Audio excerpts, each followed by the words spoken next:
அகிலவாத உலக பஞ்சாயத்தினுடைய இந்த 51ஆம் ஆண்டு விழாவிற்கு வருகை கொடுக்கக்கூடிய உங்கள் அனைவரையும் வருக வருக என்று வரவேற்பதில் மகிழ்ச்சி அடைகிறேன். மகாகவி சுப்பிரமணிய பாரதியார் ஒரு கவிதை தொழில் பண்றவங்களுக்காக சொல்லியிருக்கிறார். ஏன் நம்ம பேசுறோம்னா மாநில ரோஜ்கார் ஆய்வு சொன்னாங்க. ரோஜ்கார் அப்படின்னா லோக்கல் ஃபார் லோக்கல் அப்படின்னு சொல்லுவோம். உள்ளூர் சந்தையில உருவாக்கக்கூடிய உற்பத்தி செய்யக்கூடிய பண்டங்களை நாம நம்ம மக்களுக்கு விழிப்புணர்வு கொடுத்து நம்மளுடைய உற்பத்தியை பெருக்கணும். வெளிநாட்டில இருந்து இறக்குமதி செய்யக்கூடியதை கம்மி பண்ணணும். உற்பத்தியை நம்ம நாட்டு உற்பத்தியை காக்கணும் அப்படிங்கிறதுதான் இந்த ஆயத்தினுடைய பிரதானமான வேலை.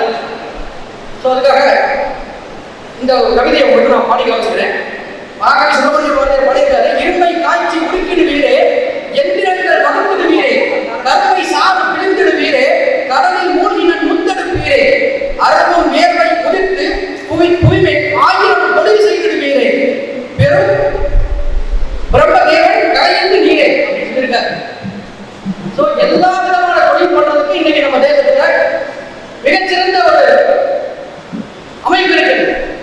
நம்ம அரசாங்கம் பல்வேறு திட்டங்களை கொடுத்துருக்காங்க. சின்ன தொழில் செஞ்சாலும் சரி, பெரிய தொழில் செஞ்சாலும் சரி. இப்போ ரோஜ்கார் ஆயத்துக்கு நாம என்ன பண்ண போறோம்?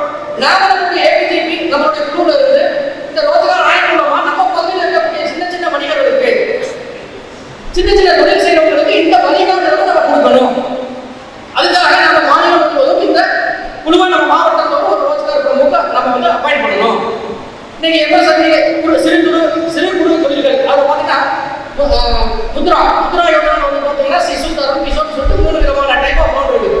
3 லட்சத்துல இருந்து கிட்டத்தட்ட 50 லட்சம் வரைக்கும் வாங்க முடியும். இதை வாங்குறதுக்கு இன்னைக்கு என்னன்னா தொழில் பண்றவங்களுக்கு சரியான ஐடியா கிடையாது. ஏன்னா பேசிக்கா ஒரு ஜிஎஸ்டி எடுக்கணும், அதுக்கப்புறம் எம்எஸ்எம்இ எடுக்கணும், ஒரு ஆடிட் நம்பர் ப்ராப்பராக அதை ஃபாலோ பண்ண மாட்டாங்க.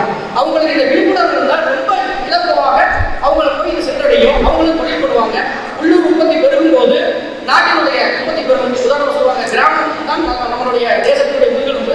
கிராமத்தில் இருக்கக்கூடிய ஒரு பண்டம் உற்பத்தி ஆகுது அப்படின்னா அது அடுத்த நகரங்களுக்கு போய் ஈஸியாக எளிமையாக சேரக்கூடும். இந்த விஷயங்களுக்காக நம்மளுடைய ரோஜ்கார் ஆணையம் பணி செஞ்சுக்கிட்டு இருக்கிறோம். வரக்கூடிய காலகட்டத்தில் நம்மளுடைய எல்லா தாலுகாலையுமே நம்ம எல்லா மாவட்டத்திலும் வந்திருக்கிறோம்.